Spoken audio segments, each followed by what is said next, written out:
Bismillahirrahmanirrahim. Ada sebuah cerita cinta para sahabat kepada Rasulullah. Salah satunya cintanya Thauban kepada Rasulullah sallallahu alaihi wasallam. Di suatu saat ketika menghadiri majelisnya Rasulullah mengatakan bahwasanya akhirat itu selama-lamanya dan antara surga dan neraka. Surga bertingkat-tingkat dan neraka pun bertingkat-tingkat. Lalu Sayyidina Thauban mendengar demikian berpikir, apabila aku nanti masuk ke dalam surganya Allah, pasti aku di surga yang bawah, tidak satu surga dengan Rasulullah, karena beliau Rasulullah sedangkan aku hanyalah manusia biasa. Dan jikapun aku masuk ke dalam neraka, sudah pasti aku tidak akan bertemu Rasulullah. Maka pertemuanku dengan Rasulullah hanyalah di dunia ini, tidak selama-lamanya. Dengan demikian Sayyidina Thauban mengurung dirinya 3 hari 3 malam.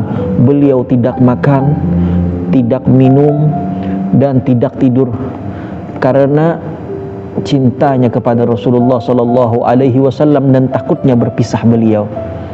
Lalu Rasulullah pun kehilangan Sayyidina Thauban. Lalu disuruhlah para sahabat untuk mendatangi rumah Sayyidina Thauban dan bertanya kepada istrinya. Ketika ditanya, kata istrinya, Thauban sudah 3 hari 3 malam tidak keluar kamar. Lalu Rasulullah pun mendatanginya, dan saat Rasulullah melihat Thauban, saat itu wajahnya pucat dan sudah menguning karena menahan gejolak cinta kepada Rasulullah sallallahu alaihi wasallam yang sangat tinggi. Lalu Rasulullah bertanya kepada Thauban, wahai Thauban, apa yang membuat engkau seperti ini? Lalu kata Thauban, ya Rasulullah, mahabbatuk. Ya Rasulullah, ini semua karena aku mencintaimu. Rasulullah pun bingung, wahai Thauban, kenapa harus cinta membuatmu seperti ini? Ya Rasulullah, aku pernah mendengar di majelismu engkau mengatakan bahwasanya akhirat itu selama-lamanya dan antara surga dan neraka. Surga dan neraka pun bertingkat-tingkat. Ya Rasulullah, andaikan aku masuk ke dalam surganya Allah Subhanahu wa taala, pasti derajatku nanti, surgaku nanti di bawah, levelnya di bawah. Sedangkan engkau level yang paling atas bersama para anbiya, para nabi-nabi dan para rasul. Maka tidak akan bertemu lagi nanti aku dengan engkau di akhirat ya Rasulullah.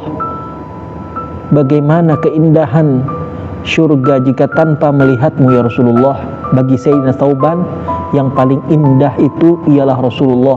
Bagaimanapun keindahan surga tidak akan pernah menandingi keindahannya Rasulullah sallallahu alaihi wasallam.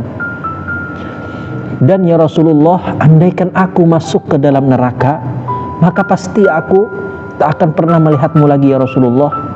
Sayyidina Thauban dengan cintanya, yang pedih baginya bukanlah azab di neraka, tapi yang pedih baginya ialah berpisah dengan Rasulullah sallallahu alaihi wasallam. Mendengar demikian, Rasulullah pun tidak bisa menjawab. Rasulullah diam, sehingga turunlah Sayyidina Jibril membawa sebuah ayat, yaitu di dalam surat An-Nisa, wa may yuti'illaha war rasula faulaika ma'al ladina an'amallahu alaihim minan nabiyyin was-siddiqin wasyuhada'i was-salihin. Barang siapa yang taat kepada Allah dan taat kepada Rasulullah, maka nanti mereka akan dikumpulkan dengan para nabi, para anbiya, para syuhada dan para salihin. Mendengar demikian, senanglah hati Sayyidina Thauban dan sangat bergembira karena nanti akan bersama Rasulullah sallallahu alaihi wasallam. Semoga nanti kita bersama Rasulullah sallallahu alaihi wasallam. Amin ya rabbal alamin.